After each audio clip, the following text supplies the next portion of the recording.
Para compor o próximo painel intitulado Economia Solidária como Política Pública e Transversal, eu gostaria de chamar à mesa Manuela Mello, a presidente do Banco Mumbuca, Sandro Silva, técnico de planejamento do IPEA, José Paulo Ferreira, coordenador de microcrédito e finanças solidárias do Governo do Estado da Bahia.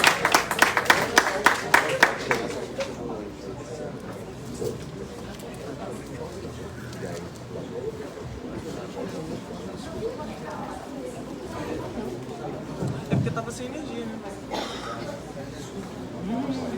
Quem vai primeiro começar? Manu, não tem apresentação, né?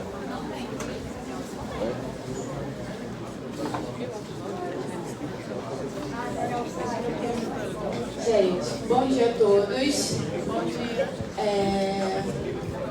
Eu não trouxe nenhuma apresentação, dá licença, eu vou ficar em pé. Primeiro eu vou começar a minha fala me justificando que eu não estava nessa mesa, mas vim cobrir a nossa secretária de Economia Solidária, Andréa Cunha. Ela teve um problema de saúde ontem, ela ainda não se recuperou a tempo para estar aqui nessa manhã. Ela está no médico, teve um problema de pressão e pressão é um caso muito sério, então a gente corre. Queria justificar também a ausência do Diego, nosso vice-prefeito licenciado, que estaria também nessa mesa, ele está na nossa programação. Mas o Diego, como muitos aqui sabem, ele foi convidado pelo Eduardo Paes para ser secretário de Economia Solidária e Desenvolvimento Econômico Solidário na capital. E hoje ele está em Maricá, mas como ele é vice-prefeito, quando ele está em Maricá, ele precisa estar presente também nas pautas do governo. E aí hoje de manhã ele teve uma emergência com o governo, mas na parte da tarde ele estará aqui. O tema dessa mesa... Economia solidária como política pública transversal. Eu que presido uma sociedade civil, vou tentar falar um pouco da política pública, mas eu vou falar um pouco do lado de quem vive a ponta dessa política pública, né? A moeda Mumbuca, ela foi criada através de uma entidade pública, através da Prefeitura Municipal de Maricá. Nós somos a primeira moeda social do Brasil criada por uma iniciativa pública, então a gente tem uma lei orgânica desde 26 de junho de 2013 que institui a moeda social, institui o programa de transferência de renda e prevê a criação do Banco Comunitário de Maricá, que vai fazer a gestão dessa moeda social. Enquanto sociedade civil, é importante que a gente tenha essa cláusula de fazer com que uma sociedade civil faça a gestão de uma política pública, receba diretamente uma política pública, porque isso faz com que a gente aproxime a política pública do público-alvo. A gente aproxime essa política dos beneficiários. Porque Maricá, como qualquer cidade pequena, hoje já não estão mais assim, mas a gente tem aquela vivência da dificuldade de entrada no governo na casa das pessoas, ou pelo menos tinha há 10 anos atrás, quando a gente surgiu. Então, quando você tem uma entidade da sociedade civil falando com a sociedade civil, mas contando um lado do governo, uma política pública que é efetiva e que é eficaz, você tem uma facilidade de acesso, você cria um laço, você cria um vínculo. E o Banco Comunitário, ele é para isso, ele é para que a gente crie laços e crie vínculos, para que a gente, através desses laços e vínculos, faça um processo de inclusão dentro do sistema financeiro, mas não qualquer sistema financeiro. Os palestrantes da mesa anterior falaram muito bem sobre isso.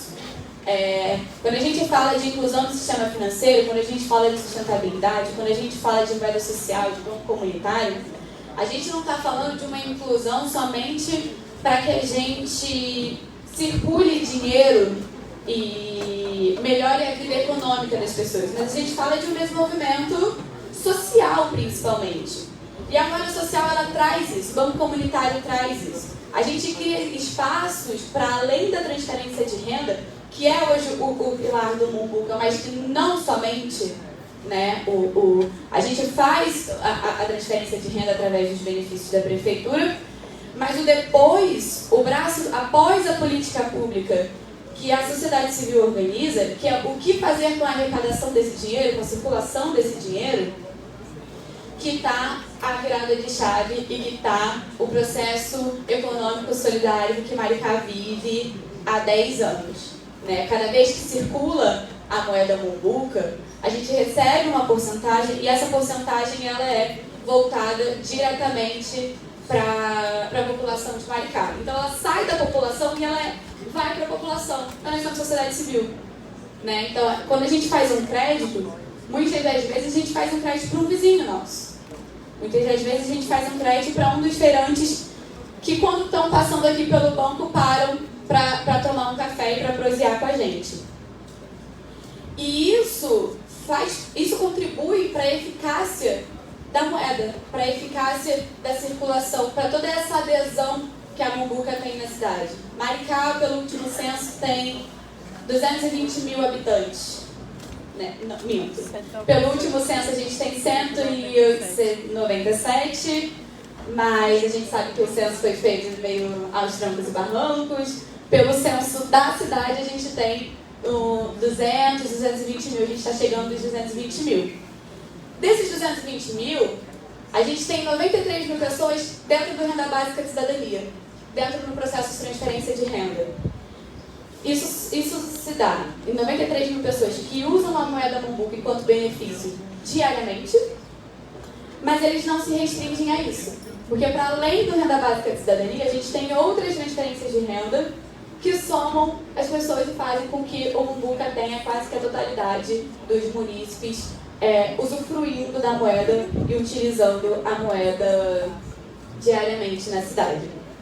Isso é significativo porque a gente promove e consegue construir as pontes necessárias para um desenvolvimento econômico solidário.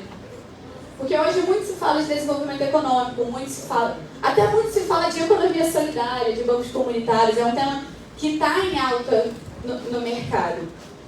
Mas a questão é de com quem a gente faz a economia solidária, para quem a gente faz a economia solidária. Já, é isso. 10 minutos, você é de casa. Já estamos. Eu vou terminar. Com quem a gente faz a economia solidária, para quem a gente faz a economia solidária, e do real sentido da gente estar tentando construir um novo sistema econômico, porque o capitalismo não deu certo há muito tempo. Então, quando a gente fala desse tipo de construção, ela tem que ser uma construção coletiva. E apesar de termos sido criados por uma prefeitura e de surgirmos através de uma política pública, para nós, a construção coletiva é infinitamente mais importante. Porque a Mumbuca, enquanto política pública, é muito forte, é muito próspera e é uma potencialidade da Prefeitura de Maricá. Mas ela não seria se a gente não tivesse a população de Maricá abraçando essa ideia. Se a gente não tivesse uma construção coletiva, e uma construção coletiva de porta em porta, de prancheta no braço, fazendo o arrastão da Mumbuca, que era quando a gente falava com todo mundo, batia na porta da casa das pessoas mesmo, e sentava, tomava um café, conversava, explicava que é a economia solidária, por que a economia solidária, explicava que a moeda social ela não é palpável porque ela é digital, mas ela tem poder de compra e ela é importante na circulação porque ela desenvolve o território, ela concentra a riqueza no território, mas descentralizando essa riqueza. Né? Hoje, no mapa de Maricá, a gente tinha, há alguns anos atrás, uma concentração de riqueza só no centro da cidade, só aqui nesse centro da cidade. E aí hoje, com a ampliação do Mumbuca, esse mapa ele foi todo redefinido. Porque a gente não mais tem uma concentração de riqueza somente no centro da cidade. A gente também tem uma concentração de riqueza nos distritos que estão mais distantes. Itaipuaçu, que é o nosso último distrito, para quem sai daqui e vai para o Rio de Janeiro, está a 40 minutos de carro. Então, o que é um distrito distante, e lá também é um polo de concentração de riqueza e não mais no centro. Então, isso faz com que a construção, isso se dá, na verdade, por essa construção coletiva, por esse abraço da cidade e por um pertencimento que a Mumbuca criou para Maricá. Hoje a gente... Hoje não, né? Desde 2018? 2018? Não. A última eleição municipal, não me lembro que ano foi. 20. A gente começou uma onda de Maricá é meu país. Por que Maricá é meu país?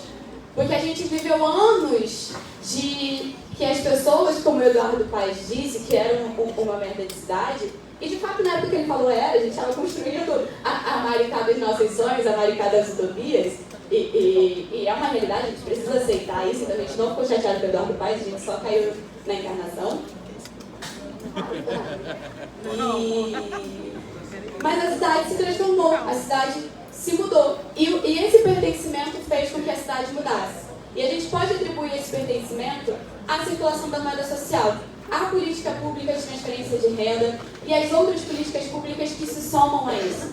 Porque aqui a gente faz transferência de renda, mas não somente. A gente, para a galera da direita que diz que a gente dá o peixe, a gente não somente dá o peixe. A gente dá o peixe, a gente ensina a pescar, a gente qualifica, a gente empreende dentro de um sistema que seja justo, dentro de uma inclusão que de fato promova a inclusão, porque a gente vê em inúmeros lugares falando de inclusão, mas ela é uma inclusão para inglês ver. Ela não se dá por completo. A gente não inclui mulheres, a gente não inclui a população negra, a gente não inclui a população LGBT. E dentro da economia solidária a gente faz esses processos de inclusão. Porque quer queiramos, quer não, o novo sempre vem. E a primavera, eu estava conversando com o nosso amigo Antonino, de Alagoas, ela vai florir, e ela vem florindo ao longo dos anos. Então a gente precisa acompanhar esse florescimento e esse novo que está chegando, para que a tecnologia não nos tratore, não nos atravesse, mas nos faça pessoas ativas dentro da sociedade como somos. É a população pobre, é o macro, é a população negra, LGBT, são as mulheres que fazem a roda da economia girar. E ela gira para cima e ela gira para baixo. E um dia a gente faz a economia solidária ser... O nosso sonho é primeiro Maricá, mas que a gente atinja os demais municípios, estados, e o Brasil e, enfim, mundo afora. Mas para que a gente faça com que o capitalismo predatório seja reduzido e a gente tenha um sistema justo e acessível para todos.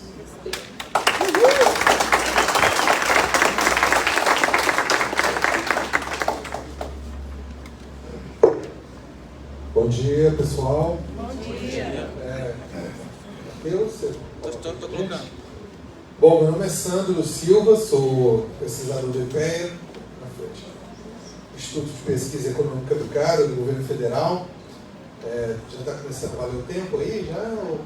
Vou começar a contar agora. Primeiro, antes de começar, eu queria expor aqui a minha felicidade de estar aqui no EGAPS, mais uma vez, né, no terceiro EGAPS, a minha terceira participação. Em 2019, né, a gente veio aqui com a Natália, era presidente na época. Então quero agradecer a toda a equipe do Banco Umbu, Natália, ela, a Mariana que fez esse contato comigo, né, para esse ano, né, toda a comissão organizadora. Esse é um evento que, né, como a própria Nelson colocou aqui na outra mesa, é importantíssimo esse tipo de evento, né, trazer para outros centros também essa discussão sobre economia solidária, sobre política pública em geral, administração subnacional, né, administrações estaduais, municipais, como que a economia solidária pode entrar também na agenda de governo desses locais. Então, espero que cada vez mais esse evento se consolide, né? Vida longa ao EGAPS. E também dizer que é um desafio grande, né? Falar depois da fala dessas mulheres maravilhosas aqui que me antecederam, Rose, Nelsa, Manuela, e também os outros companheiros que falaram aí, companheiros de longa data, né? Marivaldo, Custódio. E depois também vou ter a honra de ouvir meu companheiro aqui também, Zé Paulo da Bahia. Quando me foi pedido para falar, né, sobre esse tema, economia solidária como política pública transversal, e eu vi ali a composição da mesa, né, que estava o o Manuel Vital da Senais, estava o Diego, estava a secretária André, inclusive, transmita a ela meus sentimentos aí que se recupere logo, né? A gente espera que ela possa se recuperar logo, então, desse probleminha, né? Não a conheço pessoalmente. Eu tinha pensado em montar alguma coisa no plano mais geral, né? Fazer esse histórico da economia solidária enquanto uma marca de governo, enquanto uma marca de ação dentro da agenda pública, né? Tá aqui o companheiro da Argentina, está dando para entender, tá? Se não entender alguma coisa, pode levantar a mão também, sem problema. E depois os outros colegas iam falar mais, né, dessa parte mais, vamos dizer assim, operacional, né? Mas a gente pode ir aumentando, diminuindo o grau de abstração, né? A Manuela falou aqui da característica bem local aqui de Maricá. Eu vou falar um pouco mais no âmbito geral, depois o Zé Paulo vai voltar trazendo para a experiência deles lá na Bahia, né? Cada local tem uma experiência diferente, então a gente vai fazendo essa integração aqui de conhecimentos. Pode passar, por favor?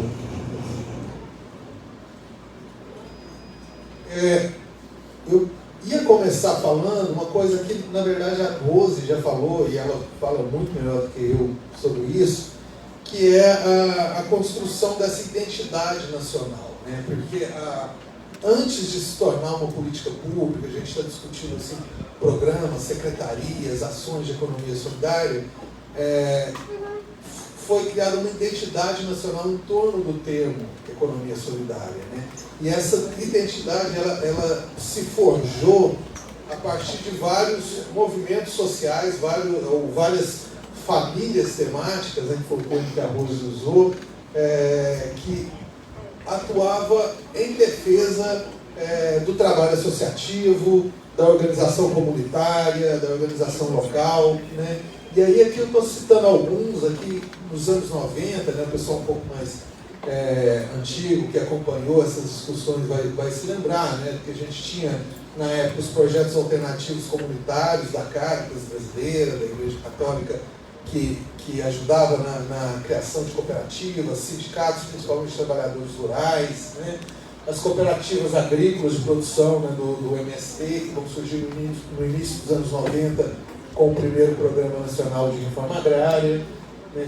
As empresas recuperadas de trabalhadores, principalmente ali na região do ABC paulista, né? Nos anos 90 a gente teve no governo Collor uma abertura comercial muito grande, então muitas empresas, indústrias nacionais pediram falência e algumas dos próprios trabalhadores conseguiram assumir essa massa falida na forma de cooperativas. Então foi criado na época um movimento que chamava ANTEAG, né? Associação Nacional dos Trabalhadores de Empresa de Autogestão, e existem ainda algumas empresas que sobrevivem até hoje, que nasceram dessa experiência. As experiências de extensão universitária no final dos anos 90, né, com a COP aqui na UFRJ, que vai começar o movimento de incubadoras de cooperativas populares nas universidades, o movimento de reciclagem popular, né, que o companheiro Custódio falou aqui, que começa a se fortalecer nos anos 90 e no início dos anos 2000 cria, né, o movimento nacional dos catadores de material reciclável, que completou 20 anos, agora há pouco, né? Os bancos comunitários de desenvolvimento, que vão começar essa discussão sobre moedas sociais, finanças solidárias no final dos anos 90, né, com o Banco Palmas, que é criado em 98, e a rede de gestores públicos, né, que é criada no início dos anos 2000, mas a partir de algumas experiências subnacionais já no final dos anos 90. A gente teve o governo do Rio Grande do Sul, a partir de 99, né, o governo do Olívio Dutra, que vai criar um primeiro departamento, né, o Nelson chegando aqui, sabe melhor do que eu, o Departamento de Economia Solidária ali no governo Olívio Dutra, no final dos anos 90, depois a Prefeitura de Porto Alegre.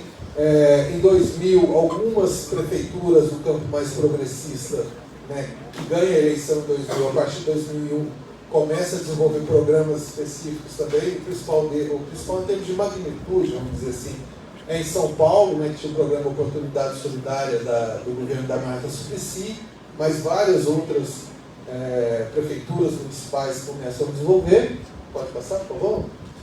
E aí, no final, né, do ano, no final da gestão do governo federal, de 98 para 2002, em 2001, esses coletivos começam a se juntar. Né? A gente tem ali movimentos de trabalhadores urbanos, trabalhadores rurais, organizações comunitárias, organizações de cunho religiosa, mas que também trabalhavam com a organização social. Eles vão se juntar, e a Rose falou isso, né, em 2001, no Fórum Social Mundial em Porto Alegre, né, onde é criado um grupo de trabalho, o Grupo Brasileiro de Economia Solidária, né, que era o GT brasileiro, que foi vamos dizer assim, o embrião do Fórum Brasileiro de Economia Solidária. Né. E aí, a partir, né, desse evento, o termo economia solidária, até esse momento se falava economia popular e solidária, economia social e solidária e tal, ele passa a ser um elemento de aglutinação, né, de compartilhamento de ideias em torno de um ideal comum, né, que une esses grupos diferentes, mas que, com objetivos comuns, vamos dizer assim. Né. E aí, em 2002, em junho de 2002, a gente vai ter a primeira plenária nacional, né, de economia solidária. No final de 2002, né, em dezembro, já tinha tido a eleição em outubro, novembro, o Lula já tinha vencido a eleição, e aí nessa plenária os movimentos sociais que estavam participando entregam uma carta de princípios, né, que a gente chamou de carta ao presidente Lula, que chamava Economia Solidária como Estratégia de Desenvolvimento, e ali foram colocadas várias pautas desses diversos movimentos que seriam as diretrizes para se formar uma política nacional de economia solidária. E aí, em 2003, já em janeiro de 2003, a gente teve o segundo Fórum Social Mundial, né, em Porto Alegre novamente, e aí, já com o Lula empossado, no final de janeiro, o Lula participa do Fórum Social Mundial e ele participa, leva o Paul Singer na época, e anuncia, a Secretaria Nacional ainda não tinha sido criada, ele anuncia no Fórum Social Mundial que ia ser criado na Secretaria Nacional e que o Paul Singer ia ser o secretário, e aí, sei lá, tinha umas 20 mil pessoas, aí todo mundo, né? E aí começa ali a esperança, né, de uma estrutura federal que não existia até então, de articulação de políticas nesse sentido. E aí vão surgir outros eventos, pode passar, por favor, não vai dar para esmiuçar aqui os detalhes, mas as diretrizes que foram colocadas e discutidas do movimento social com o governo federal naquela época eram basicamente essas três. E aí que está essa questão da transversalidade. Né? Primeiro, pensar a economia solidária como uma política de desenvolvimento, né? Não apenas uma política compensatória, uma política assistencialista, né? Nada contra as políticas assistencialistas, pelo contrário, mas pensar a economia solidária enquanto uma política ampla, né? E estratégia de desenvolvimento diferenciado e sustentável. Né? Ela deveria ter uma natureza transversal, ou seja, ela deveria transpassar a atuação de diversos ministérios da estrutura do governo federal, né? Meio ambiente, cultura, esporte e lazer, e vários outros, né? Todos eles, segurança pública também, e vários outros, educação, todos deveriam, a economia solidária deveria ser uma marca também de atuação nesse conjunto de ministérios. E a economia solidária também ser uma marca de ampliação da cidadania, ou seja, ampliação dos direitos dos cidadãos, principalmente aqueles que querem buscar processos de desenvolvimento a partir da ação coletiva, da ação local. Né? E aí, então, como eu disse, é criada em 2003 a Secretaria Nacional de Economia Solidária, e aí ela vai entrar enquanto um programa público, propriamente dito, no PPA, o Plano Plurianual do Governo Federal, em 2004 e 2007. Né? Para quem sabe, o PPA ele é de 4 em 4 anos, né, no governo federal, o estadual e municipal também é assim, né, que sempre ele começa a valer a partir do 2º ano da gestão vigente e ele vai até o 1º ano da gestão seguinte, né, para ter um sentido de continuidade das políticas e não ter uma quebra tão abrupta assim. E o programa se chamou exatamente Programa Economia Solidária em Desenvolvimento. Pode passar, por favor. Né? E aí, ao longo desse primeiro PPA, são criadas algumas organizações, que a gente chama de instituições de deliberação participativa, né? São os fóruns de participação e os principais deles são o Conselho Nacional de Economia Solidária, que foi criado e teve as suas primeiras reuniões em 2005, e a Conferência Nacional de Economia Solidária, que era realizada sempre no último ano de cada governo. Então, a gente teve em 2006 a primeira, em 2010 a segunda e em 2014 a terceira Conferência Nacional. E qual que era a ideia?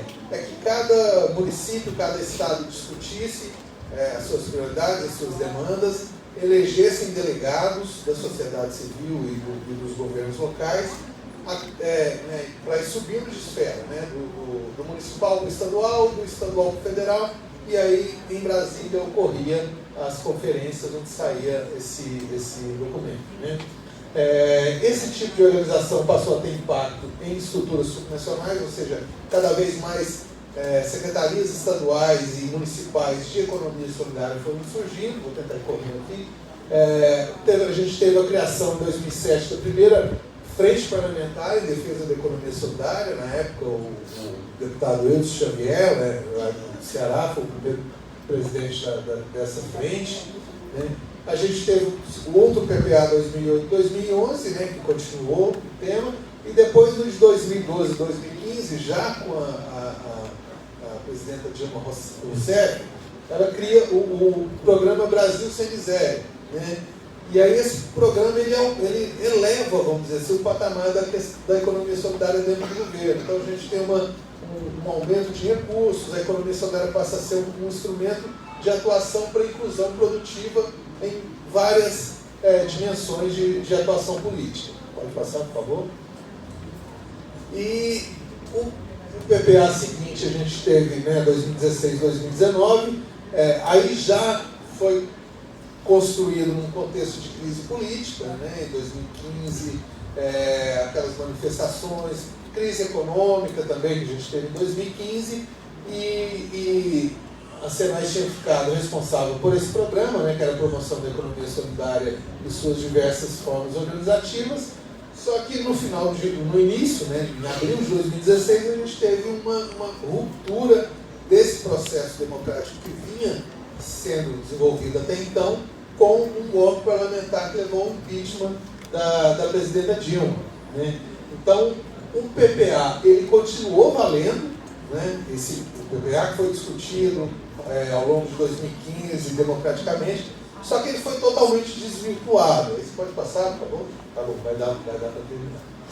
E no caso, no IPE a gente tem vários estudos como que esse desvirtuamento, né, do PPA nas diversas políticas ambientais, de segurança alimentar, de cultura, de educação, mas especificamente na questão da economia solidária, a gente teve várias evidências que mostram esse desmantelamento, que é o termo que a gente usa, inclusive tem uma literatura internacional que trata disso, né?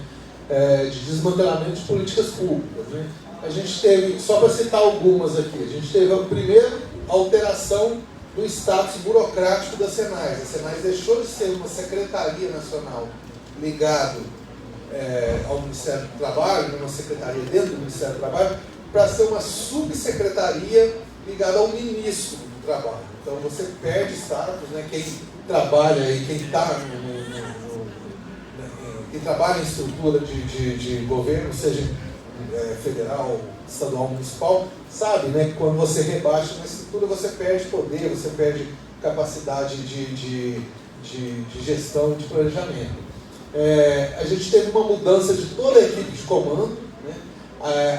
Até 2016, Durante todo esse período, 2003 a 2016, o secretário nacional foi o Consinger, né, que é o histórico, lutadores, trabalhadores e tudo, mas toda a equipe da secretaria ela tinha um perfil ligado a essa atuação dos movimentos sociais ou de políticas públicas em outros locais, mas também voltado ao desenvolvimento social. Mudou totalmente o perfil. Só para vocês terem uma ideia, o subsecretário, ele foi um cara, eu nem lembro o nome, mas ele era um delegado da Polícia Civil aposentado de Goiás, X, né? E entrou lá para tocar o que sobrou de economia solidária. Vários funcionários da Senais passaram a sofrer vários tipos de assédio, pediram para sair, para ir para outros órgãos. Então ficou uma estrutura praticamente abandonada dentro do governo federal, né? A gente teve uma queda drástica de orçamento, né? A gente já não tinha um orçamento assim, ao nível do que a gente desejava para uma política nacional, mas mesmo assim estava numa crescente. Depois a gente tem uma queda drástica, depois eu vou mostrar um pouco isso. A gente teve a desativação das seções de economia solidária nas superintendências regionais de trabalho, né? Cada estado tem uma superintendência do Ministério do Trabalho, e nessas superintendências tinham pessoas específicas para tratar no estado de programas de economia solidária, né? Aqui no Rio de Janeiro, por exemplo, a gente tinha o Diogo Antunes, né? Que fazia no Rio de Janeiro esse papel de organizar os projetos aqui no estado. Então essas estruturas elas foram desmanteladas, não tinha mais estrutura de economia solidária nas superintendências do Ministério do Trabalho, né? E com isso a gente teve uma queda na capacidade de atendimento dos próprios objetivos do PPA. Pode passar, por favor. Em termos de que a gente chama de capacidades políticas, político-relacionais, né? O Conselho Nacional de Economia Solidária, ele continua existindo, mas não teve mais convocação para reunião, né? Então ele ficou totalmente inoperante. A gente não teve mais as conferências de economia solidária, né? E aí no primeiro ano do governo Bolsonaro, em 2019, a gente teve esse decreto, que foi o 9759, que ele extinguiu todas as instâncias coletivas, né? O próprio Conselho de Economia Solidária, o CONSEA, o Conselho Nacional de Desenvolvimento de Direitos Humanos e vários outros conselhos, eles foram extintos no início em 2019. A própria frente parlamentar da economia solidária ficou totalmente inoperante nesse processo todo, não conseguiu fazer essa defesa. E aí, em 2019, teve a aprovação do PPA 2020-2023, que aí praticamente não, né? Aí acaba a política de economia solidária. Se a gente for pegar o documento de 2020-2023, a gente não vai ver o tema economia solidária em um local, né, do documento federal. E aí, só para mostrar, que não vou entrar em detalhes, mas a média de orçamentária anual por PPA, a gente vai ver ali que o PPA 2012-15 chegou a 144 milhões, no de PPA 2016 a 2019 a média anual foi 15 milhões, e mesmo assim com a execução bem baixa. Pode passar, por favor. Aqui está um conjunto de metas, só para a gente ter uma ideia também, que foi pensada para ser executado ao longo do PPA 2016-2019, mas que no final, no relatório de gestão, a gente vê que ficou muito longe disso. Só para dar um exemplo, né? Estava lá na meta apoiar 20 mil empreendimentos econômicos solidários em 4 anos. Foi apoiado 5,6% só da meta, né? Algumas metas ficaram zero, por exemplo, apoio a comunidades quilombolas, inclusão de pessoas com deficiência, não se cumpriu nada da meta. Então, assim, a gente vê que foi praticamente desmantelada totalmente a política nesse período. Pode passar, por favor. E aí, para terminar a última lâmina, retomada de desafios, né? Aí eu vou levantar uma bola aqui, depois o Zé Paulo de seguir para complementar, e depois a gente pode, se der tempo, a gente discute um pouco.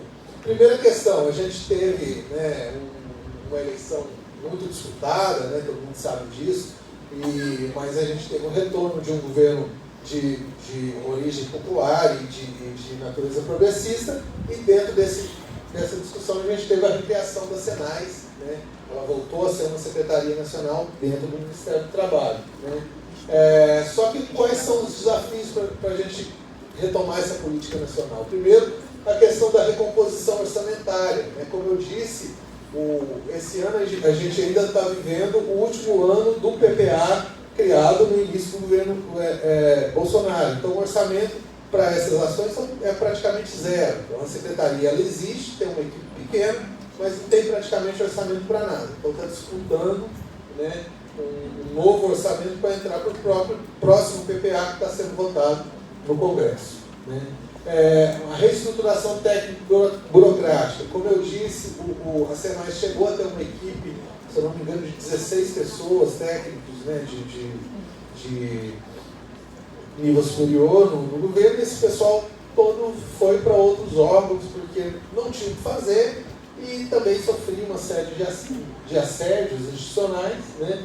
Então, o desafio é esse, é recompor a capacidade, porque a gente sabe que não existe política pública sem técnicos, sem pessoas, sem servidores, né? Sem pessoas ali para tocar aqueles programas, para se responsabilizar pelas metas e tudo mais. E aí não só a Senais, né? A gente está tendo aí agora, vai ter uma leva grande de concursos, né? Para recompor várias áreas do governo federal que estão defasadas, praticamente 6 anos sem concurso para área nenhuma, inclusive o próprio IPEA, né, onde eu trabalho, a gente conseguiu um concurso depois de 15 anos também. Então a gente está nessa expectativa dessa reestruturação técnico-burocrática das áreas do governo federal. A reestruturação político-relacional, ou seja, os órgãos de participação popular, né, serem retomados. A gente já teve a primeira reunião do Conselho Nacional de Economia Solidária, não sei se tem aqui, não sei se você está no Conselho, tem alguém da rede de bancos? A Nelson está?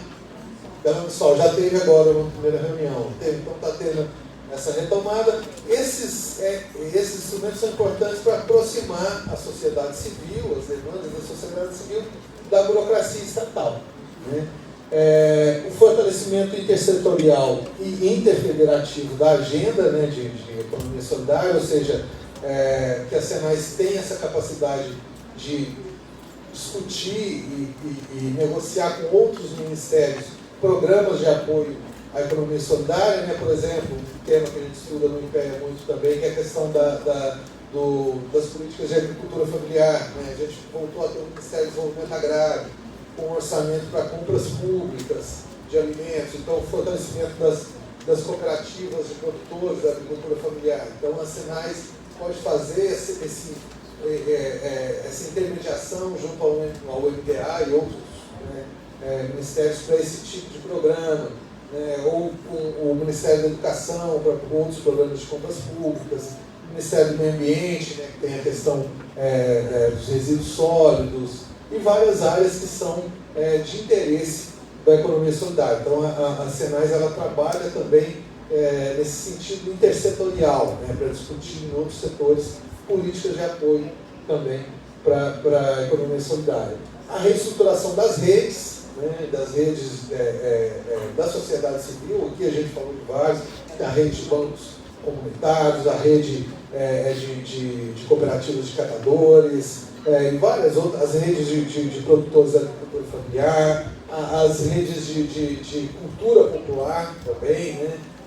E várias outras redes, a rede de incubadoras de cooperativas populares das universidades, institutos federais, ou seja, fortalecer novamente essas redes para dar capilaridade desses programas no território nacional, né? Uma adequação ao marco legal, que esse é muito importante a gente discutir, mudanças legais, mudanças na regulação que incluam, né, a economia solidária, incluam os coletivos de produtores, uma nova lei de cooperativismo, né? A gente tem a lei nossa de cooperativismo de 1971, ou seja, da ditadura militar, até hoje não foi mexida, né, Zé Paulo, no governo Lula anterior a gente tentou uma proposta nova de mudança com o Suplicy na época, depois o Casagrande, não deu certo. Então é o momento da gente tentar retomar essa discussão do marco legal. Inclusive, eu estava conversando com o Marivaldo ontem, a gente recebeu uma notícia aí de um projeto de lei que passou em uma comissão da Câmara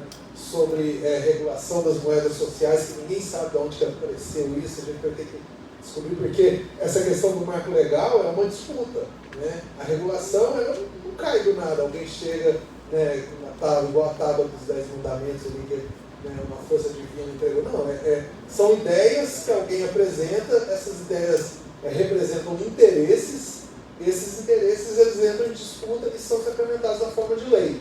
Então, a organização coletiva é importante para discutir e acompanhar o que está sendo debatido, para a gente ter um marco legal que nos represente e nos favoreça, né?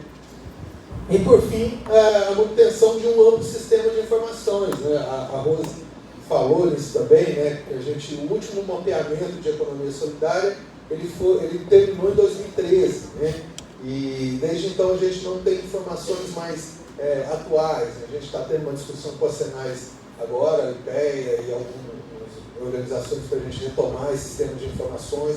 A gente está com uma pesquisa junto com a Ariadne, lá da professora da Federal da Bahia, para um novo mapeamento dos bancos comunitários, que deve estar saindo um relatório daqui nos próximos meses, que vai ser bem interessante também. Mas essa questão é o que o Vital, né, o diretor lá do Senai, quando eu trabalhava com ele no MDA, ele sempre falava, né, a capacidade de um gestor público fazer um bom trabalho, ele é diretamente proporcional à quantidade de informações fidedignas, né, e de qualidade que ele tem. Então, essa questão desse sistema de informações é extremamente importante. Aí pode passar, por favor, Matheus? Só para colocar aqui, só para fazer uma pequena propaganda, né, de um livro que a gente lançou no início de 2022, que é Dinâmicas da Economia Solidária no Brasil. Depois vocês digitar no Google, está lá, pode baixar de graça. E nesse livro tem vários capítulos, que tudo que eu falei aqui está em algum capítulo ali, né? Então, na época foi escrito, em 2020, perdão, eu falei 2022, né? 2020, no sentido assim de meio que de fim de festa, né? Quando você pensa, pô, o negócio não está indo bem. Aí agora a ideia é o ano que vem a gente lançar o volume 2 desse livro, já com estudos novos, e no intuito assim, de pensar, né, uma retomada do tema no Brasil. Então é isso, pode passar só para deixar meu contato, aí tem e-mail, telefone, a gente segue à disposição para poder colaborar no que for possível. Obrigado aí pela oportunidade.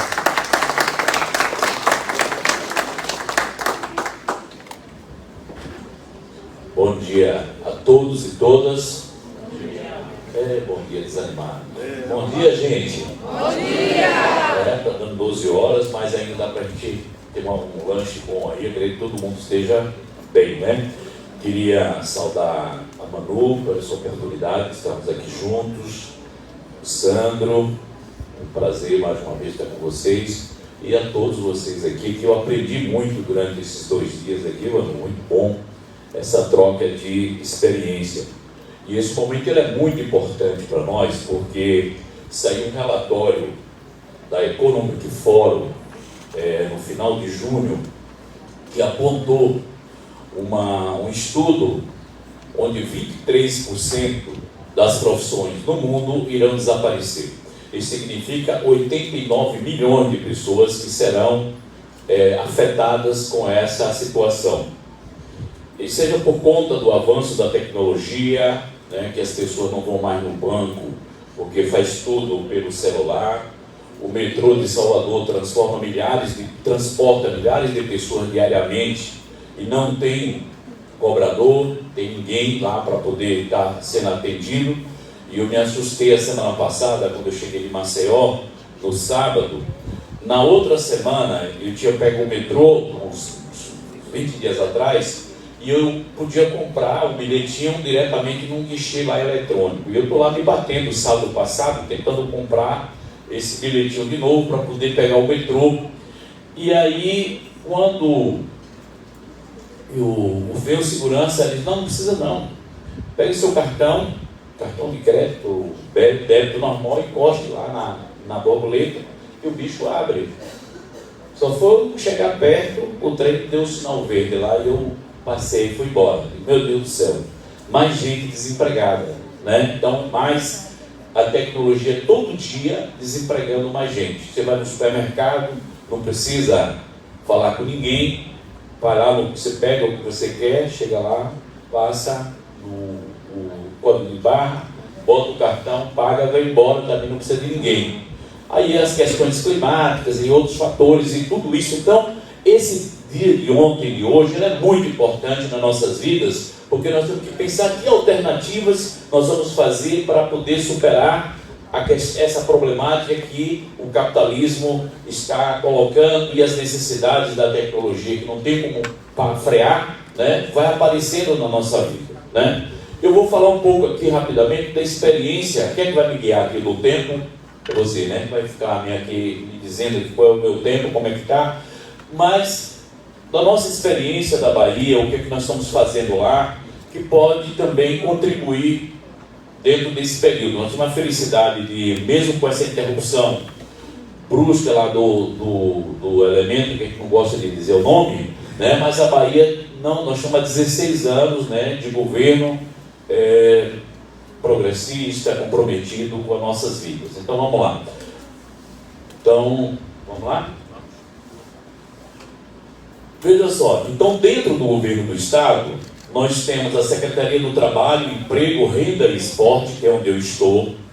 Dentro da Secretaria do Trabalho, Emprego, Renda e Esporte, nós temos a Superintendência de Economia Solidária e Cooperativismo, e eu que sou coordenador de Microcrédito e Finança Solidária. Eu antes fui da Unicaf, da União Nacional das Cooperativas da Agricultura Familiar e Economia Solidária, depois presidente da Confederação Nacional do Cooperativismo de Crédito, das Cooperativas de Crédito, e agora estou lá no governo do Estado coordenando esse programa de Microcrédito e Finança Solidária, que aí eu vou estar dividido lá em 3 partes. Vamos lá? Veja só, a coordenação, ela tem dentro da coordenação o Crédito Bahia, que é o carro-chefe do programa. Eu vou detalhar um pouco mais sobre isso lá na frente. Os bancos comunitários, atuação, trabalho, acompanhamento de apoio e fomento aos bancos comunitários, os fundos rotativos e o cooperativismo de crédito solidário. Então, essa é a minha responsabilidade enquanto coordenador, acompanhar essas ações dentro da coordenação. Vamos lá. O programa de microcrédito, ele atua em parceria entre a Secretaria do Trabalho, a Desembalia, que é a agência de fomento do governo do Estado, o SEBRAE, o Serviço Brasileiro de Apoio à Micro e Pequena Empresa, os Centros Públicos de Economia Solidária, que tem aqui minha colega, levante o braço, porque o pessoal fez uma apresentação aí ontem a respeito, ela coordena lá a questão do trabalho dos Centros Públicos de Economia Solidária, e prefeituras municipais e a União dos Municípios, que as prefeituras estão vinculadas ao UPB. Vamos lá. O Crédito Bahia, ele é considerado para nós o maior programa de inclusão a partir do empreendedorismo, porque é um programa que ele atua diretamente com os empreendimentos, seja empreendedores individuais com CNPJ, seja pessoa física, seja grupos de produção e seja também empreendimentos da economia solidária. Então, ele atua diretamente fomentando essas ações. Então, não é um programa de doação, nem de distribuição, ele trabalha com dinheiro, apoiando, injetando, apoiando esses empreendimentos. Vamos lá? Então, o Crédito Bahia, ele tem esse papel de aquecer a economia local, né, nos municípios, porque a partir imagine um município onde os empreendedores, os empreendimentos tomam 1 milhão, 2 milhões por ano. Esse dinheiro vem para o município, não é a prefeitura que paga, quem paga é cada empreendedor que vai pagar, mas aquele dinheiro circula na economia local, vai parar na padaria, na loja de calçados, no supermercado e por aí vai. Então ele tem esse papel de apoiar, de fomentar os empreendedores. A outra coisa, ele gera oportunidade de trabalho e renda, a partir de você ter histórias extraordinárias de empreendedores que começou lá na feira com R$500, com R$1.000, E esses empreendedores hoje chegam a ter o prédio próprio com 2, 3 funcionários a partir desse programa, a partir do apoio do programa. Então, contribui para o fortalecimento do comércio, da indústria, de serviços, e contribui também com a arrecadação do município. À medida que esses empreendedores vão pagando ICMS, vão pagando ISS, não sei, vai também apoiando e ampliando a arrecadação do município. Vamos lá? Quem é o público que pode acessar o Cred Bahia? São os empreendedores de micro e pequenos negócios, formal e informal, conforme eu falei, a economia solidária, associações, cooperativas, grupos de produção. Inclusive ontem à noite, quando eu saí daqui, recebi uma pressão do secretário lá, que teve uma reunião com a Unicafes estadual, e o secretário nós temos uma reunião do Conselho do Cooperativismo, e eu sou o secretário executivo, e o secretário quer anunciar na reunião do dia 30 um apoio às cooperativas via o Cred Bahia, e aí, que é uma nota técnica, que eu estou sendo na reunião aqui agora, você vê que vocês conversaram aí, e aí ele manda uma nota técnica para poder aprovar esse negócio. Então, o faturamento desse público tem que ter anual até R$360 mil, né? E os empreendimentos são na área de produção, comércio, serviço e também na área agropecuária. Vamos lá? E aqui eu achei interessante, ontem, aqui na apresentação internacional, teve alguém que falou que as mulheres são melhores pagadoras do que os homens. Lembra? Foi um companheiro da Costa Rica, me parece que foi isso. É? E aí as mulheres, e aí este ano, o Cred Bahia também resolveu atender, dentro desse critério, as mulheres são o maior número de tomadoras e que pagam em dias, então pagam mais do que os homens, honram mais os compromissos. E aí nós criamos o Cred Bahia Mulher.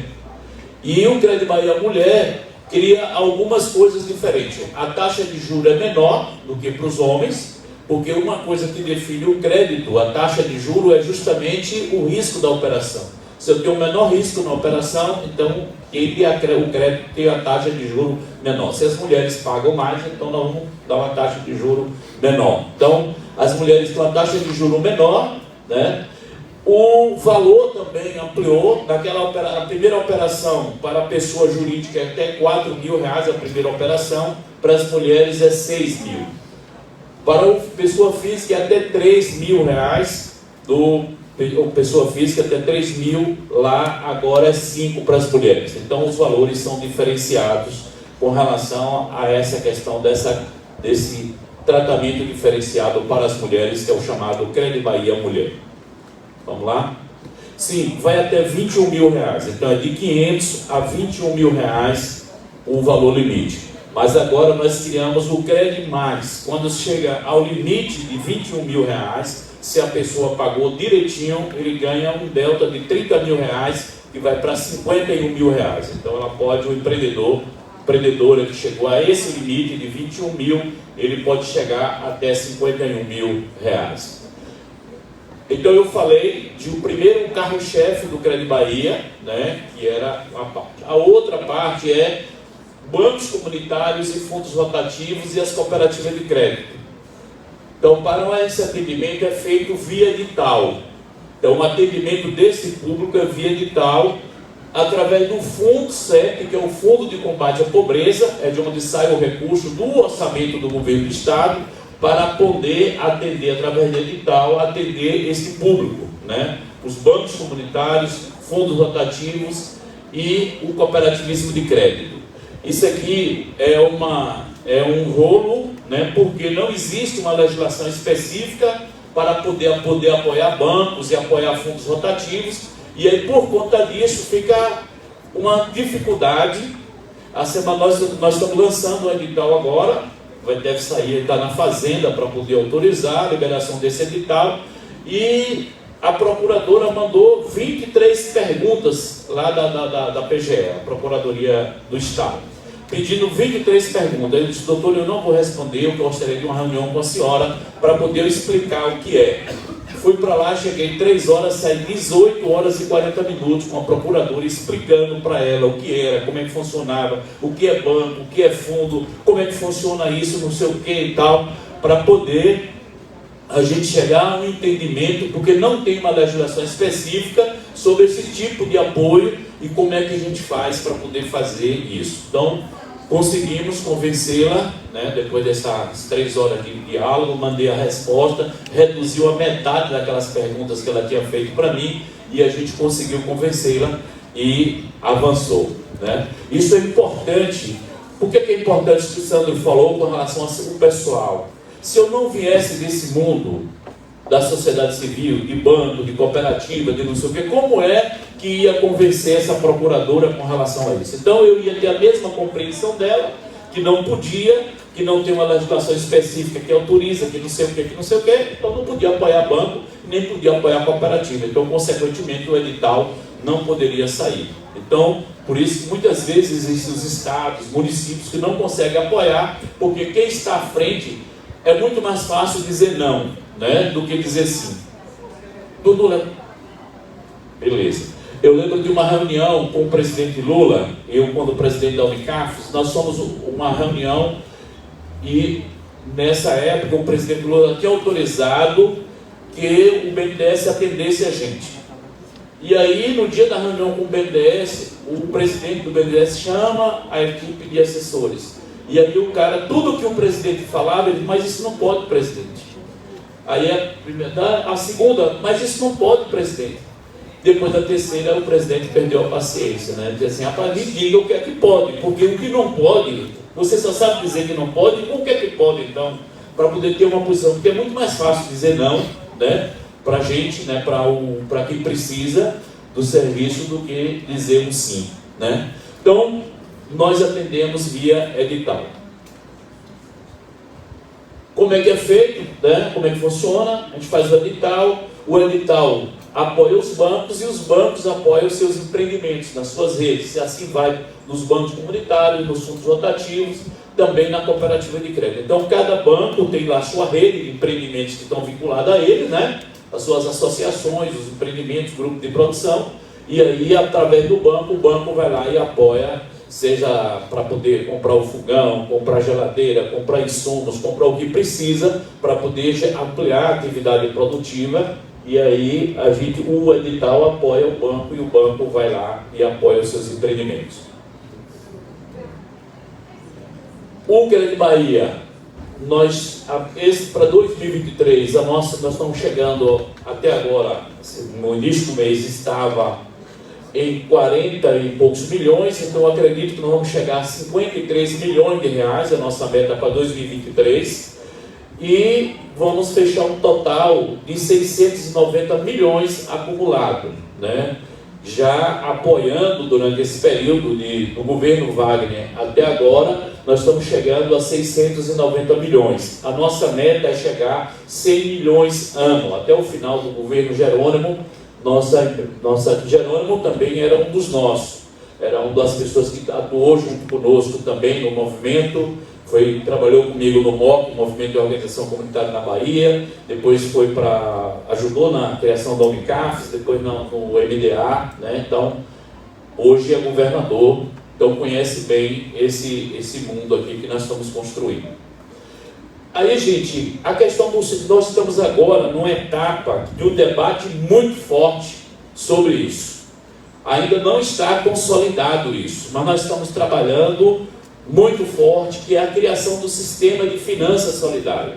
Porque onde é que está um problema dos bancos comunitários? Os bancos comunitários padecem de um problema muito sério, que é a dificuldade de captação de recursos, né? Então eles têm uma dificuldade muito grande, porque depende de doação, depende de um edital, depende de alguém, porque eles não podem, pela legislação, captar recursos, né? Ninguém pode depositar sua poupança lá, e aí ele fica limitado a essas questões. Então isso dificulta e atrasa muito o processo. Então nós estamos criando uma ideia de do sistema de finanças solidária, seja nacional, estadual ou até regional, de acordo com a nossa capacidade de entendimento, onde nós tenhamos uma articulação com as cooperativas de crédito, onde essa cooperativa de crédito seja o braço financeiro dos bancos dos fundos e das OCIPs de microcrédito solidário. Então, onde a cooperativa de crédito, ela, pelo Banco Central, ela pode fazer tudo o que os bancos fazem. Então, ela pode fazer captar poupança, ela pode ter cartão de crédito, ela pode ter conta corrente, ela pode ter tudo, né? Então, o que é que acontecia e que acontece em grande parte? O dinheiro do banco comunitário fica depositado aonde? Nos bancos, no Bradesco, né? no Banco do Brasil, na Caixa Econômica, né? Então, continua fortalecendo o sistema financeiro. À medida que você tem a cooperativa de crédito como nosso braço financeiro, o banco comunitário vai depositar seu dinheiro aqui e circula a moeda social tranquilamente, porque a questão do lastro o lastro está depositado na cooperativa de crédito. E assim também no fundo rotativo e nas OCIPs. Então, isso vai fortalecer muito o sistema de finança solidária. Isso vai dar uma outra vida, vai dar uma outra dinâmica, nós vamos crescer muito na questão dos bancos comunitários nos próximos anos. E nós estamos na Bahia, naquele debate do edital, nós liberamos no ano passado um edital para fortalecer a criação de bancos comunitários dentro dessa questão e criamos a primeira vez um banco estadual.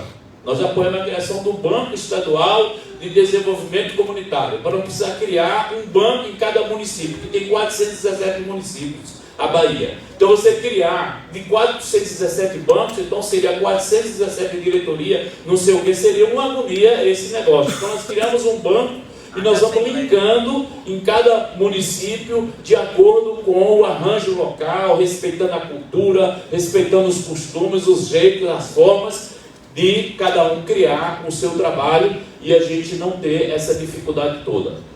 E os bancos que já existem na Bahia, tem 10 ou é 11, me parece, então também está dentro desse processo de organização. Então nós estamos trabalhando nessa direção.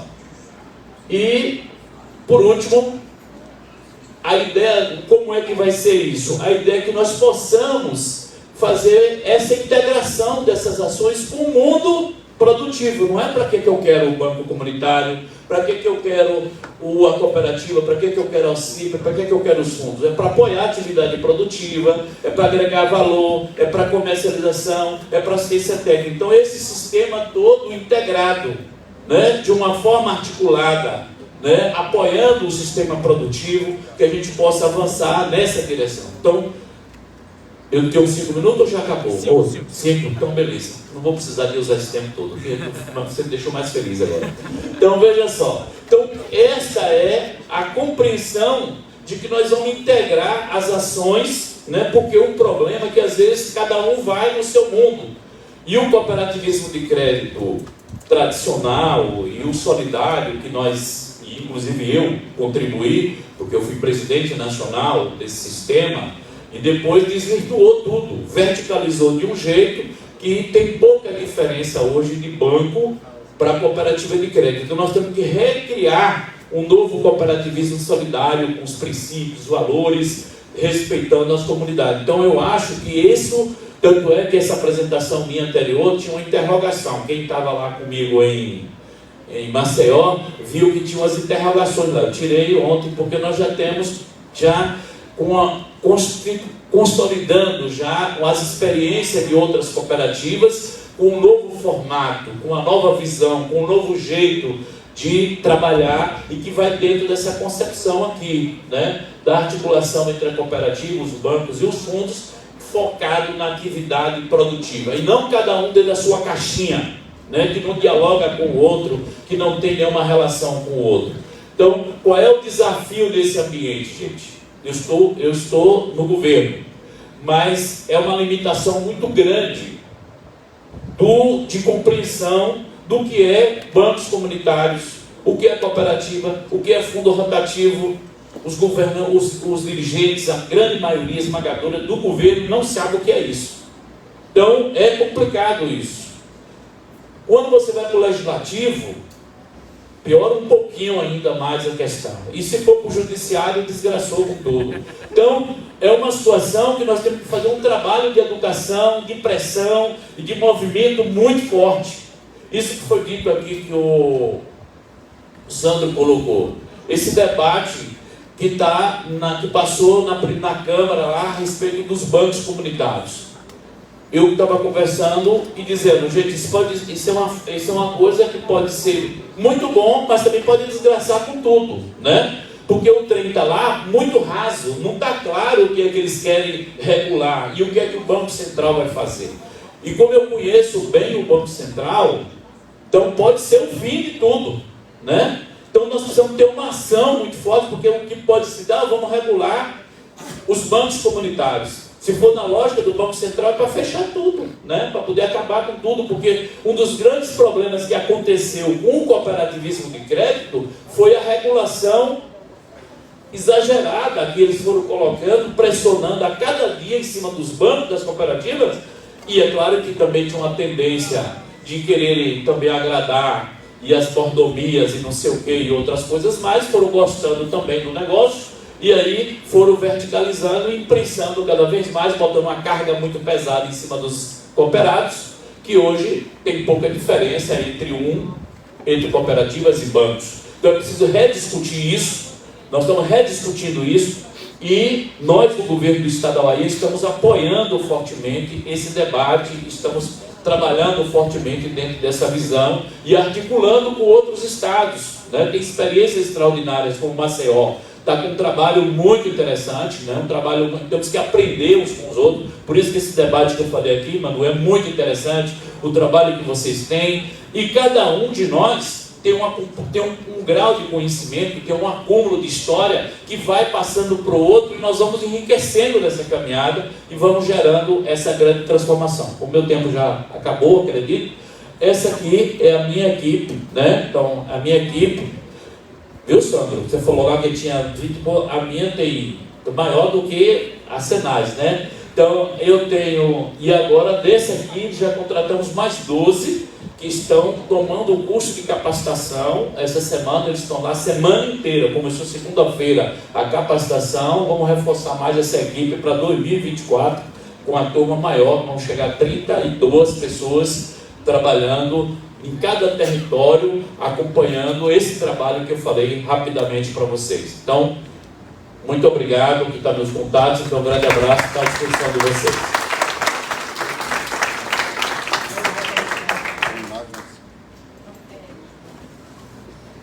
Oi. Quem estava aqui no último evento sabe que eu gosto de quebrar os protocolos quando eu acompanho as mesas daqui. Desculpa a organização macro. Só vai. Mas antes da gente ir para as perguntas ou dar continuidade ao processo, eu gostaria só de frisar a importância das falas tanto do Zé Paulo quanto do Sandro em relação aos órgãos de controle e as pessoas que estão dentro desses órgãos. Porque assim, eu tomo como exemplo aqui em Maricá. A gente tem uma prefeitura municipal que acredita na economia solidária, que acredita no processo, mas a gente ainda precisa explicar muito definidamente, como o Zé Paulo bem disse, para as próprias pessoas do governo.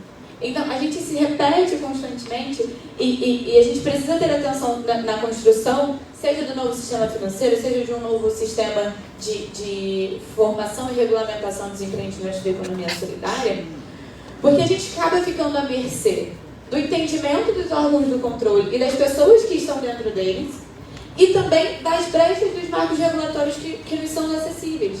Porque a ausência de um marco regulatório próprio, e o Zé Paulo disse muito bem, o que aconteceu ontem pode ser muito bom, a gente pode colher bons frutos, mas pode ser pela culatra.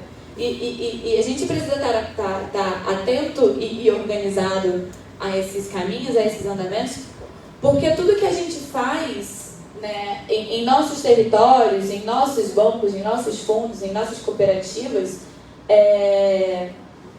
são bem vistos aos grandes olhos, mas a gente precisa sempre estar explicando o que é, explicando conceitos. E a gente acaba perdendo muito tempo explicando conceitos. E aí a gente acaba fazendo com que a política não ande, a política acabe não sendo acessível. Eu só queria dar essa intervenção. Pode seguir.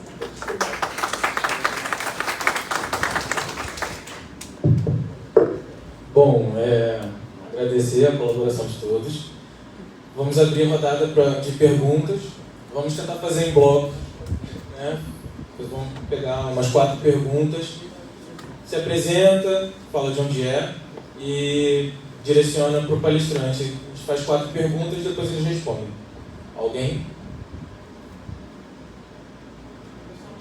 Alguém tem que fazer a primeira, né? Que aí eu venho entendendo tudo ou não entendendo nada.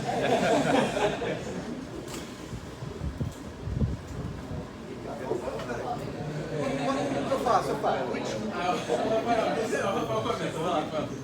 Vamos ajudar, né? Estamos aqui para fazer a economia solidária, né? Vamos ajudar. Eu queria perguntar para o Zé Paulo que ele explicasse um pouquinho a possibilidade de captar recursos. Você passou um pouco rápido, claro, o tempo é curto, mas eu tenho muito interesse nisso, como o Banco você mencionou que o Banco Comunitário de Desenvolvimento não pode captar recursos para emprestar, mas que um fundo solidário poderia, mas nesse marco regulatório omisso que a gente tem, que é onde a gente atua, nessas brechas que vocês estavam mencionando, que a Manuela mencionou agora, onde é que entra isso? Isso foi bastante discutido ontem, à tarde, né? E eu achei muito interessante a discussão de ontem, justamente porque muitas vezes falta esse braço no banco comunitário. A gente está sempre pensando em fazer microcrédito, mas espera aí, e a pessoa que poupa? Ela tem que botar no Bradesco, no Banco do Brasil? Ela não pode estar tendo um rendimento melhor, porque nós somos campeões mundiais de spread bancário. Então, se você bota na poupança, você ganha menos de 0,5%. Se você toma emprestado no banco tradicional, você tem que pagar no mínimo 3% ao mês, e aí entra o microcrédito com esse papel essencial. Mas e para quem poupa? Para quem guarda? Guarda no colchão? Tem que ir lá no banco oficial? Então, eu queria entender melhor essa possibilidade do que a gente faz, da economia solidária, captar recursos do público. Obrigado.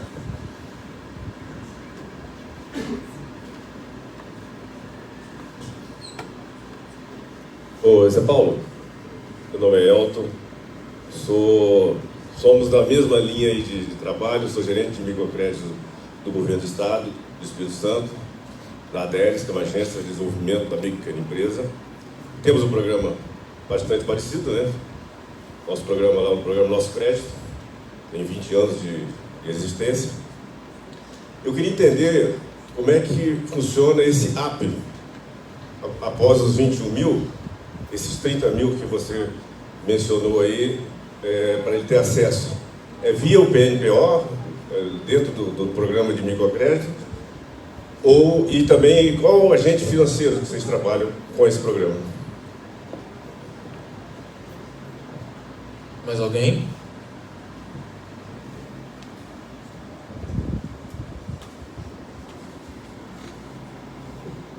Opa, bom dia a todo mundo. Sou Detman, sou do Banco Terra, lá do Espírito Santo, Vila Velha. Para o Zé Paulo também. Eu queria saber, ele falou um pouquinho dos editais para os bancos comunitários. Eu queria saber o tamanho e a periodicidade desses editais. Tipo assim, há quanto tempo eles vêm acontecendo, se eles são anuais, bianuais, trianuais, e qual o valor que esses bancos recebem, né? Nós temos uma experiência de editais para bancos comunitários lá no Espírito Santo, mas uma das nossas maiores cobranças junto à outra ali é exatamente essa periodicidade, né? A gente tem 1 ano de projeto, 3 anos sem, e aí desestrutura tudo. Então, para entender melhor, que parece ser o melhor exemplo de edital para banco comunitário. Outra coisa que eu queria entender um pouquinho também é sobre essa situação de inserir todas os coisas de crédito, né? Os bancos comunitários, as cooperativas de crédito, dentro de um arcabouço que eu achei bastante interessante, que a nosso maior questionamento sempre é de onde vem o recurso para nos fortalecer. E pareceu um bom caminho ali de ter uma central, né, que aglutine tudo isso e que nos garanta assim, uma sustentabilidade melhor, ou pelo menos um caminho de diálogo. É isso.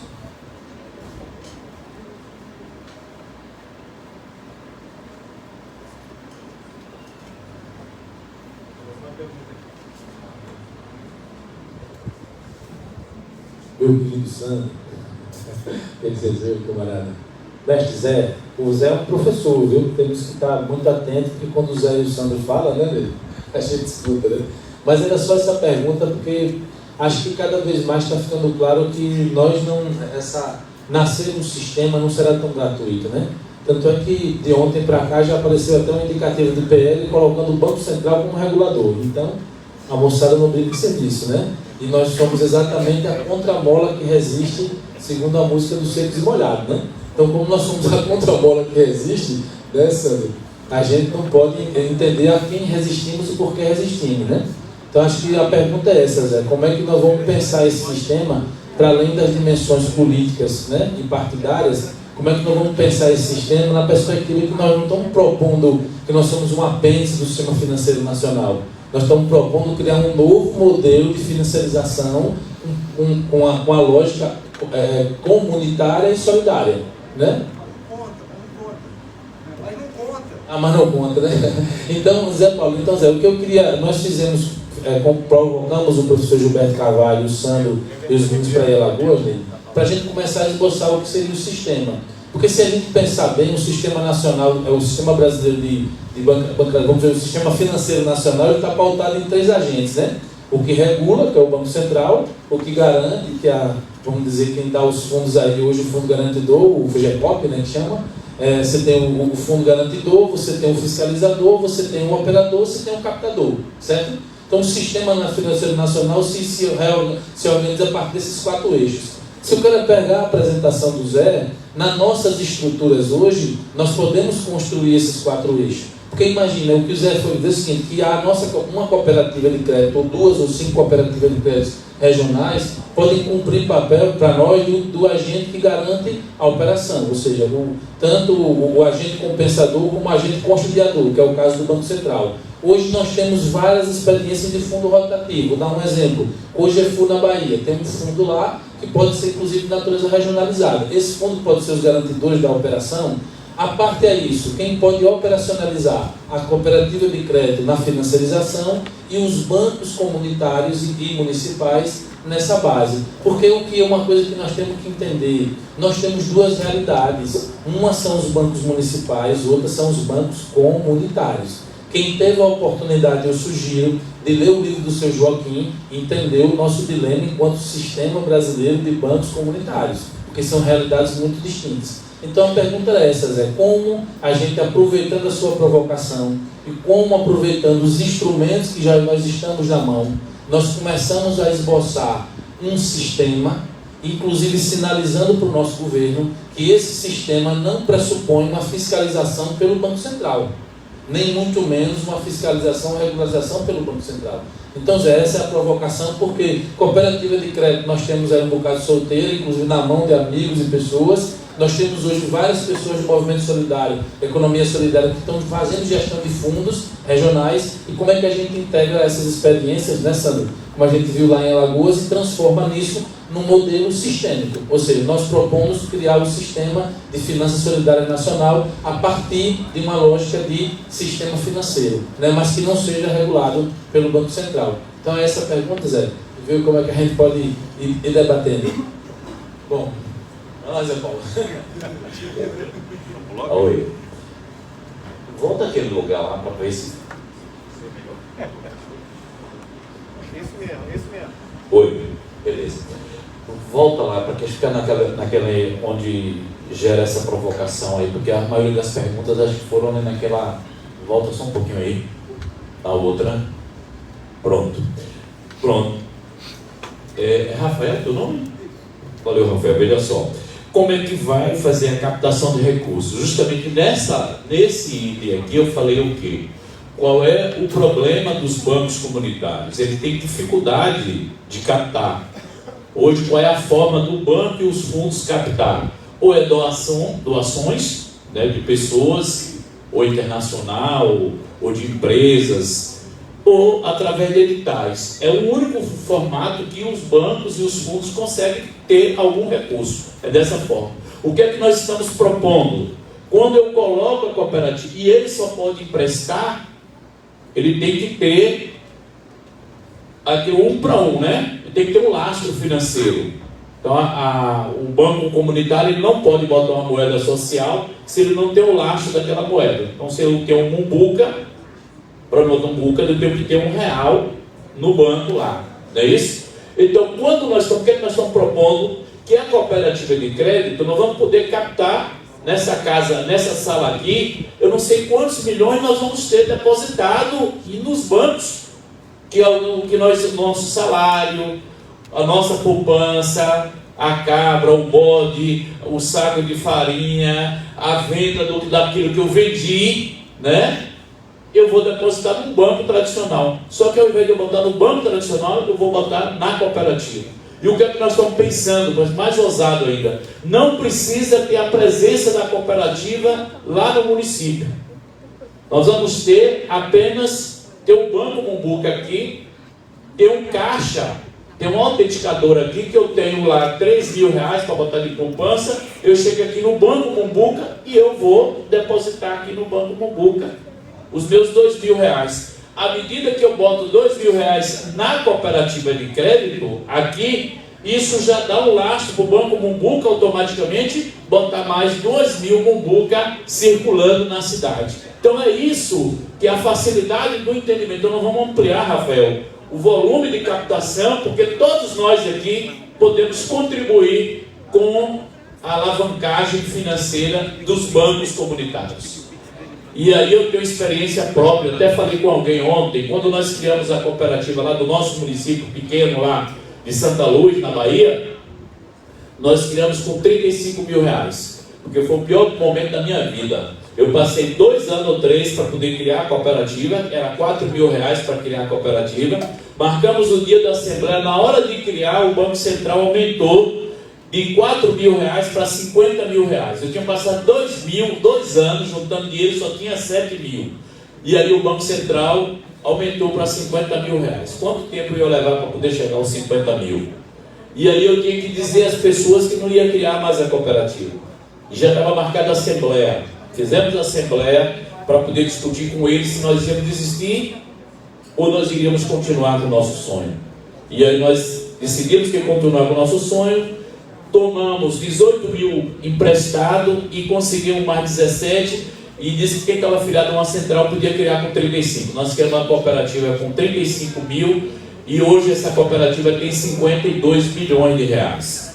Então, captado na comunidade, das pessoas, do dia a dia. Então, esse é o modelo, acredito que respondi, não foi, Rafael?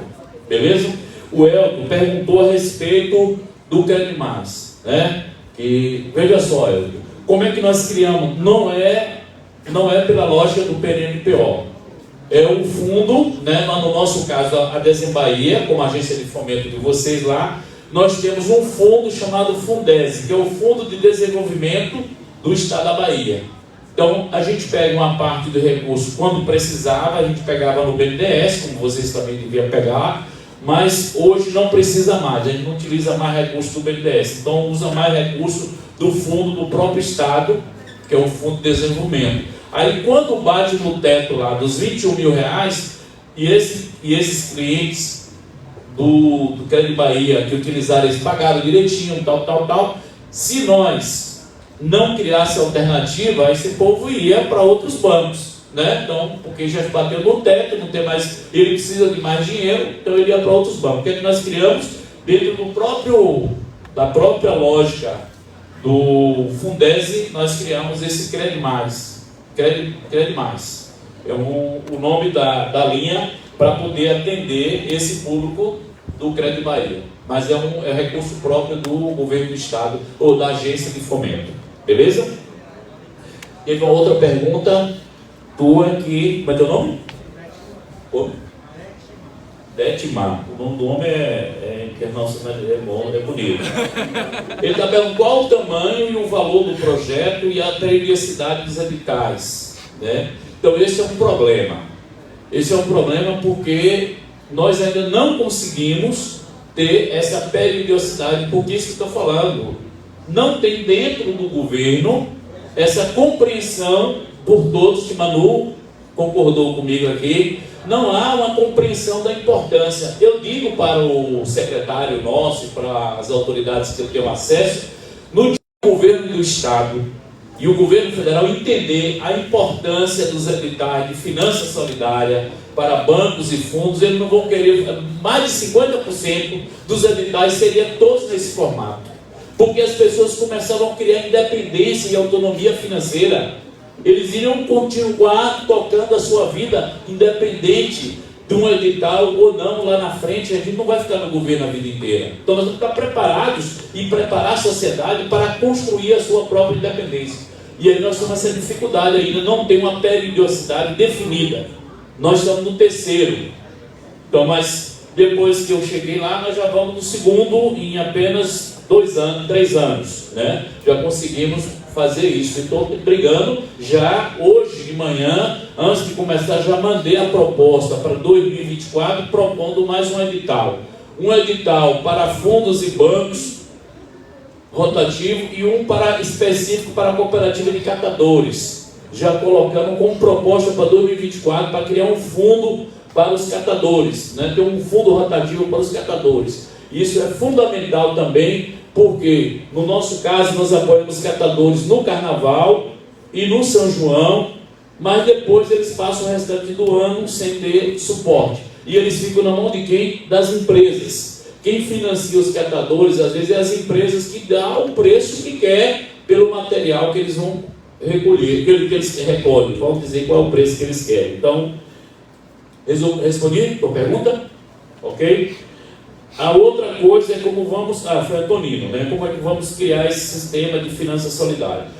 Gente, é o seguinte, ó, o sistema, o modelo que nós temos aí, financeiro, é um sistema de gerar empobrecimento das pessoas e dos pequenos municípios. Não sei se vocês conseguiram perceber. Eles adotam um modelo chamado modelo de captação e aplicação. Esse é o modelo que o modelo financeiro tradicional adota. Captação e aplicação. Como é que é a lógica?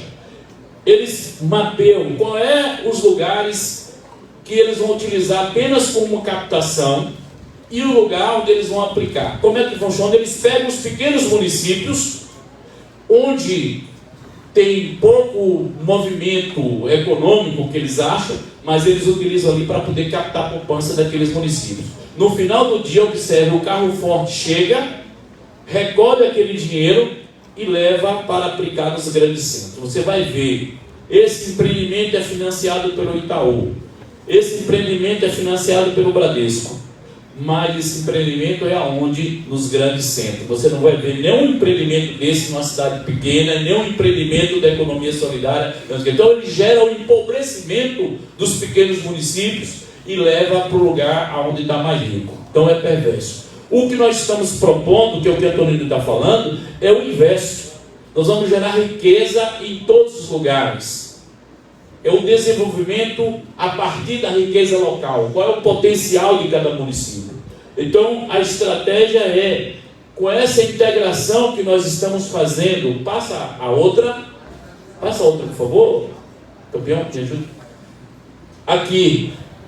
Aí é que está a outra estratégia que o Antonino está falando. Nós vamos pegar a riqueza local, a poupança local, e nós vamos investir nessas atividades. Que aí é que onde está a estratégia de gerar oportunidade de trabalho, de oportunidade de renda, a inclusão social e a superação da pobreza, que esse tem que ser o nosso foco. Nós não podemos admitir que ainda nós temos mais de 33 milhões de irmãos nossos que não tomaram café hoje de manhã. Se tomaram café, não sabem se vão almoçar. Se almoçar, não sabem se janta. Ou outros que nem uma coisa e nem outra. Então nós não podemos admitir que isso continue acontecendo. Esse é o nosso desafio, essa é a nossa força e esse tem que ser o nosso compromisso. E esse é uma estratégia de trabalho adotado. E as finanças, ela é fundamental. Porque não adianta a gente ter todo esse trabalho de barraca, de feira, de eventos, de produção, se não tem apoio financeiro para poder as coisas acontecer. E o dinheiro na mão de quem está, hoje não nos favorece. Então nós temos que criar esse sistema nosso de finança solidária, com essa lógica, e aí, por isso eu estou recriando. Tem que refundar esse sistema financeiro nacional. Acredito que contribui, beleza?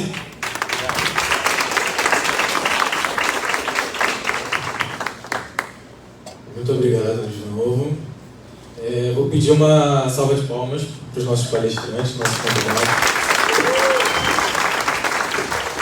Agora vamos seguir para o almoço. Nós temos uma feira lá embaixo, produtos maricaenses, tem os incubados do banco. Nós retornamos às 2h30.